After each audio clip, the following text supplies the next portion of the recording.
काल के बारे में मुगल का फर्स्ट क्लास है, मुगल को बहुत अच्छे से समझिएगा। मुगल का संस्थापक कौन है? मुगल बादशाह का संस्थापक बाबर। और बाबर की कहानी जो आपके इब्राहिम लोदी के साथ पानीपत का प्रथम युद्ध होता है, उसके पहले कुछ इतिहास हम लोग पढ़ लेते हैं, इनके बारे में इंट्रोडक्शन देख लेते हैं कि बाबर आए कहां से थे, किस परिवार के थे, इनका आगमन कैसे हुआ, इनको भारत में क्या ये अचानक आ गए थे, इनको बुलाया गया था, क्या उसके पहले ये भारत में कभी आक्रमण किए थे, वो सारा चीज आप लोगों को पता चलेगा। ठीक है, तो अगर हम बाबर के बारे में जानने की कोशिश करते हैं तो बाबर का जो जन्म हुआ था, ये दो वंश का ये क्या थे, मिक्सचर थे।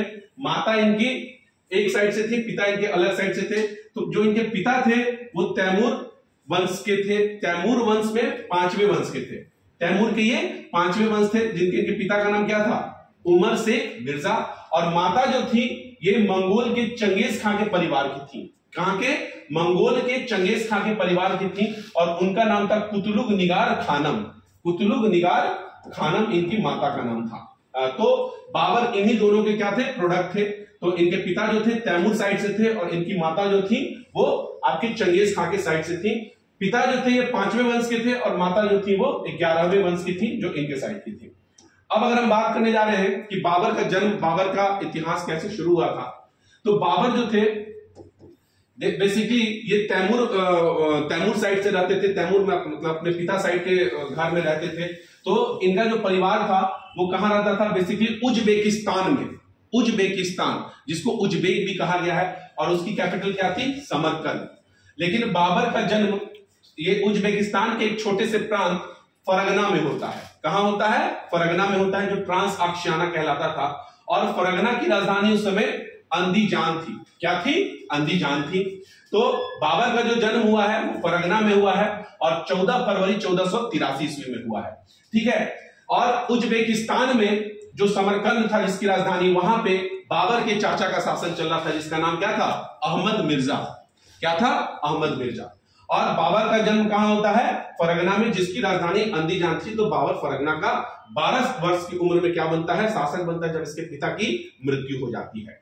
लेकिन ये शासक बनता तो जरूर है, लेकिन इसके चाचा की चाहत थी कि समरकंद जो आपका फरगना है उसको समरकंद में पूरी तरीके से मिला लिया जाए, मतलब पूर्ण रूप से वो अपना शासन चलाना चाहते थे, जो अहमद मिर्जा थे। ठीक है, तो अहमद मिर्जा और बाबर के बीच में हमेशा युद्ध होते रहा है।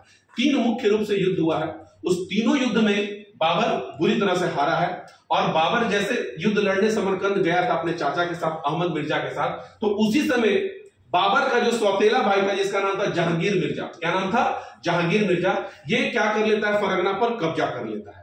तो बाबर के हाथ से समरकंद तो गया ही गया, फरगना भी चला गया और बाबर राज्य विहीन हो गया। बाबर को अपनी सेना को, जो बाबर को सपोर्ट करते थे, उनको अपनी सेना को रखने के लिए एक बहुत सारा उनको धन चाहिए था, एक ऐसा जगह चाहिए था जहां से ये इनसे बच भी सके, इनका आक्रमण ना हो सके। तो इनके दिमाग में था कि एक समय था जब हमारे पूर्वज जो तैमूर थे भारत में कभी आक्रमण किए थे और भारत को उस समय कहा गया था कि यहाँ पे बहुत ज्यादा सोना है, यहाँ पे बहुत ज्यादा पैसा है। तो इनके दिमाग में है कि क्यों ना हम भी भारत चलते हैं। ठीक है, उसके बाद अगर हम बात करते हैं, बाबर जब अपने राज्य विहीन हो गए थे तो अपने सेना को जिंदा रखने के लिए या अपने आजीविका के लिए धीरे धीरे अपने पड़ोसी राज्यों में अपना विस्तार कर रहे थे।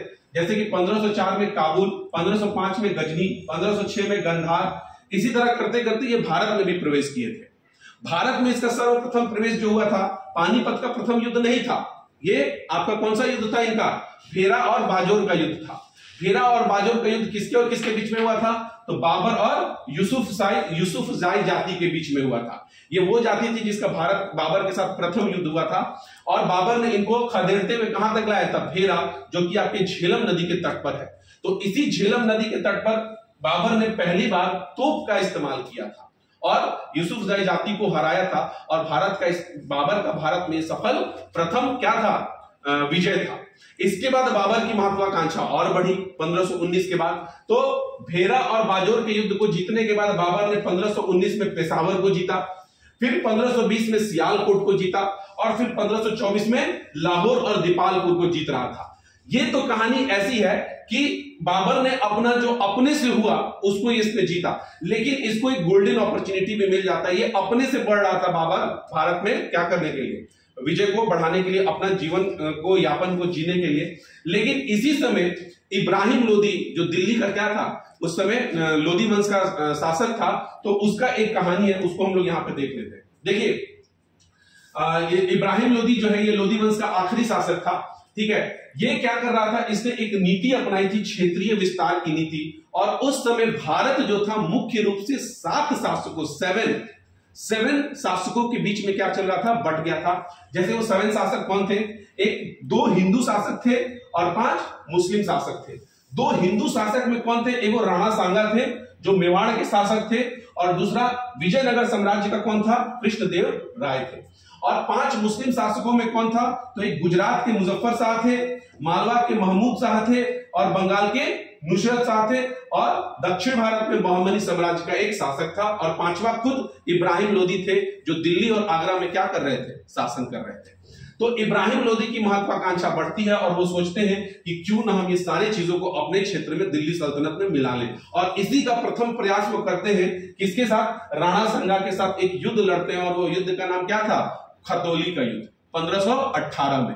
और इस खतौली के युद्ध में राणा सांगा ने इब्राहिम लोदी को हरा दिया था। तो यहां पे इनकी थोड़ी महत्वाकांक्षा क्या हो गई, कम हो गई, लेकिन राणा सांगा दुश्मन बन गया, किसका, इब्राहिम लोदी का। इसी बीच में इब्राहिम लोदी के जो चाचा जी थे, जिनका नाम क्या था, आलम खां लोदी, ये चाहते थे कि दिल्ली सल्तनत का सुल्तान हम बन जाए। और दिल्ली सल्तनत का सुल्तान बनने के लिए आलम खां लोदी अपने लगातार प्रयास में थे, और इनको सपोर्ट कर रहा था उस समय पंजाब का जो सूबेदार था, जिसका नाम क्या था, दौलत खां लोदी। क्या था उसका नाम, दौलत खां लोदी था, जो आलम खां लोदी को चाहता था कि दिल्ली का सुल्तान बन जाए। और उसका, आलम खां लोदी को एक व्यक्ति और